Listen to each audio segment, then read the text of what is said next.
Well, hello, Brent Kessler. Here are your mats. These are 10 by 10s, just as you requested.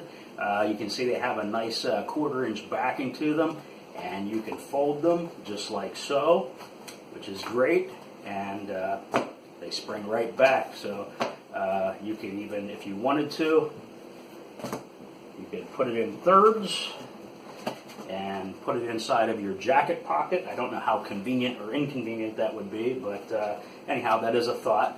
And here again, there you go.